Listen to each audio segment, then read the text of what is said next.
দেখুন, ২৬-এর নির্বাচন কিন্তু একেবারে দোরগোড়া এবং এই পরিস্থিতিতে কিন্তু বছর শুরু হতে রাজ্যে একাধিকবার এসেছেন প্রধানমন্ত্রী নরেন্দ্র মোদী থেকে শুরু করে স্বরাষ্ট্রমন্ত্রী অমিত শাহ, যারা একেবারে বিজেপির দণ্ডমুণ্ডের কর্তা এবং সব থেকে বড় কথা যাদের ওপর নির্ভর করে বিজেপি সাংগঠনিক প্রধান। এবং এই পরিস্থিতিতে কিন্তু আজ পুনরায় আরো একবার রাজ্যে আসছেন অমিত শাহ এবং আজ তার গন্তব্যস্থল মায়াপুর স্কন। যদিও আজকের এই কর্মসূচি, আজকে যে মায়াপুরে আসা, তা কিন্তু সম্পূর্ণভাবেই অরাজনৈতিক, এমনটাই দাবি বিজেপি নেতৃত্বের। এবং আজকের কিন্তু এই মায়াপুরে তিনি আসছেন মূলত সরস্বতী মহারাজ, ভক্তি সিদ্ধান্ত সরস্বতী মহারাজের ১৫২তম জন্ম জয়ন্তী উৎসব পালনে, এবং সেখানে গিয়ে তিনি পুজো দেবেন এমনটাই কিন্তু জানা যাচ্ছে। এবং তারপর সাধু সন্তদের সঙ্গে সেখানেই বৈঠক করার কথা অমিত শাহের। যদি এর আগে কিন্তু একাধিকবার রাজ্যে এসেছেন অমিত শাহ, তিনি এসেছেন কখনো সাংগঠনিক বৈঠকে, কখনো সাধারণ মানুষের উদ্দেশ্যে বার্তা দিয়েছেন।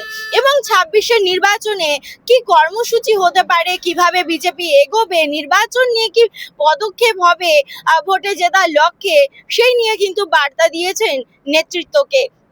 এবং সেই পরিস্থিতিতে কিন্তু একদিকে যখন বলা হচ্ছে যে বিজেপির পক্ষ থেকে যে আজকের এই যে মায়াপুর যাত্রা, এই যে ইসকনে অমিত শাহের আশা, এই আশাটা যে একেবারেই অরাজনৈতিক, তেমন কিন্তু রাজনৈতিক মহল তারা কিন্তু বলছেন যে এই যে অমিত শাহ বারবার রাজ্যে আসছেন এবং আজকের এই ইসকনে যে তার আশা এবং সাধু সন্তদের সঙ্গে বৈঠক করার কথা, তা কিন্তু কখনোই অরাজনৈতিক নয়, বরং এই ২৬-এর নির্বাচনের আগে তার এই বৈঠক, তার রাজ্যে আসা, আজকের মায়াপুর যাওয়া যথেষ্ট গুরুত্বপূর্ণ।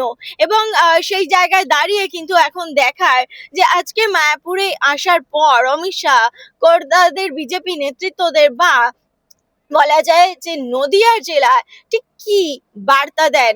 এবং একই সঙ্গে জানা যাচ্ছে যে একেবারে ২রা মার্চ কিন্তু ভোটের নির্ঘণ্ট ঘোষণা হওয়ার কথা। এবং গতকাল কিন্তু বৈঠকের পর জানিয়ে দেওয়া হয়েছে বিজেপি নেতৃত্বের পক্ষ থেকে যে আগামী ১লা এবং ২রা মার্চ তারা কিন্তু রাজ্য জুড়ে শুরু করতে চলেছে পরিবর্তন যাত্রা।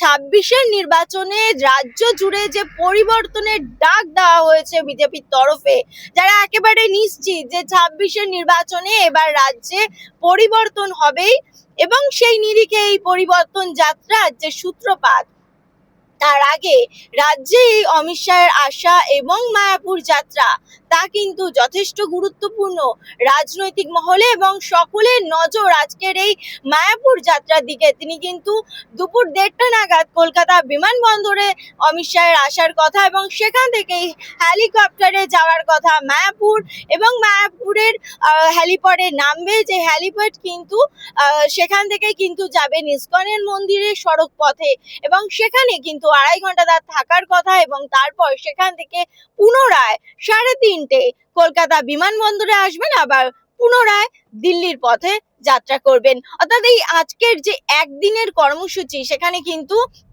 একেবারে ঠাসা কর্মসূচি রয়েছে। তিনি কিন্তু প্রথমে ইসকনে পুজো দেবেন, সেখানে আরতি করার কথা আছে, এবং তারপর সেখানে যারা সাধু সন্ত আছে তাদের সঙ্গে বৈঠক করার কথা আছে। এবং তাদের উদ্দেশ্যে কি বার্তা দেন তা কিন্তু সকলের নজরে রয়েছে।